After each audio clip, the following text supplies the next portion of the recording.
Hi everyone, it's Jacqueline Haller here.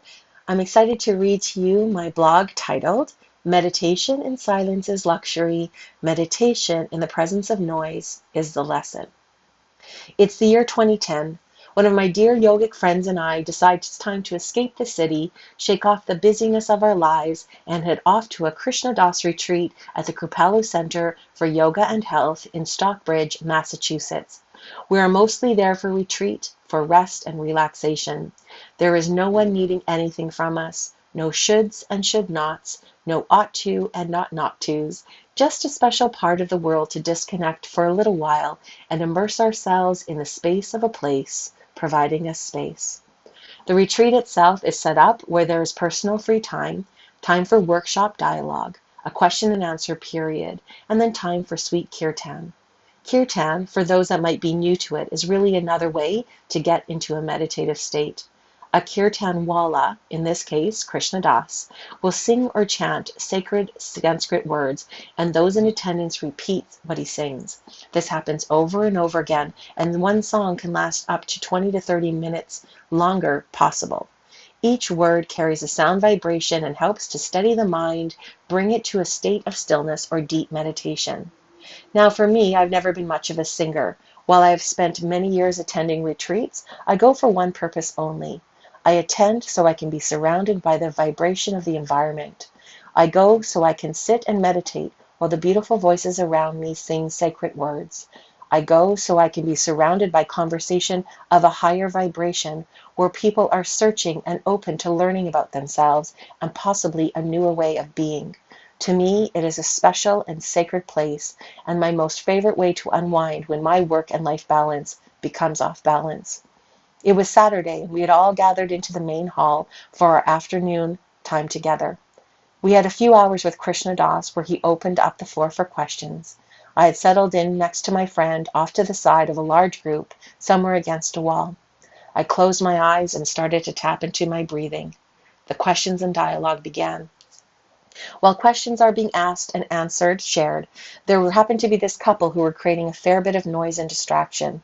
There were a few people away from us, but their whispers and giggles could still be heard. It must have been a fairly new relationship. You could hear the man scoffing at some answers, trying to show his new love that he possibly knew more or better than the answer provided. It's funny how ego shows up, even in the delicate yoga world. I suppose we're all just human beings, wanting love and attention and to feel like we have something meaningful to contribute. You could sense the energy of the large group shift into satisfaction with the distraction they were creating. And so there I am, meditating, but equally aware of the sounds of their voices. At some point, it's starting to pull me out of my space. After some time, it dawns on me that since I have no control over the situation, I would try a different approach. Instead of trying to control my environment, instead of trying to push the sound away, instead of trying to block it out and focus on something else, I invite it in. I start to welcome it into my meditation, the sound of their voices. I start to welcome the sound of their giggles. I start to welcome the sounds of their workshop judgments and whispers on the topic they thought they knew so much more about. To start, not so easy. I was trying to experiment with taking a sound I found bothersome and asking to hear more of it, inviting myself to go deeper with it. I don't know about you, but this was definitely not something I'd tried before. I was, in essence, trying to experiment with myself to feel and believe that I couldn't wait for the next giggle to happen, the next judgment to come from their mouths.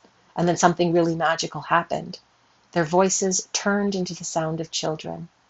It may sound odd, and don't get me wrong, it took some time and much practice. Yet slowly and then suddenly, all I could hear was the soft laughter of children playing and giggling. All I could hear was the sound of blissful joy coming from their words. All I could hear were their hearts singing out loud in the form of play. The more I kept inviting the sound in, the more it made my heart smile. What started out as disruptive turned into me feeling defensive about them and their way of being.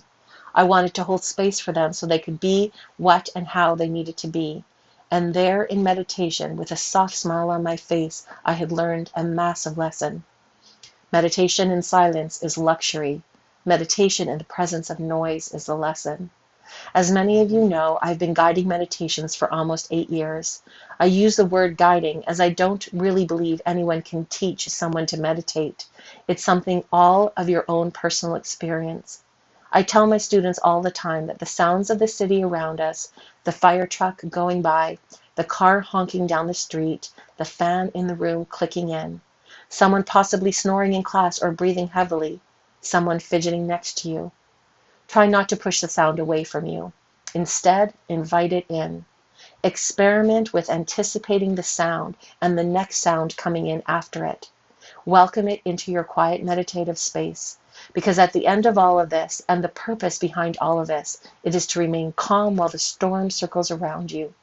The goal is to develop a grounded place that you can tap into anytime the tornado of life is around. The whole point is to nurture a place of calm where you are centered and able to try identify the triggers that are in disguise as something like noise. Create space between you and your trigger before you respond so that you are able to think clearly and decide how you're going to react. Because that reaction, whatever you allow it or don't allow it to be, is your karma and yours alone. Now, I'm obviously a huge fan of meditation, and hence, this is why I'm writing this. But regardless, if you are experimenting with this practice or looking for alternative ways to manage your stress and how to deal with the constant noise around us, be open to this suggestion.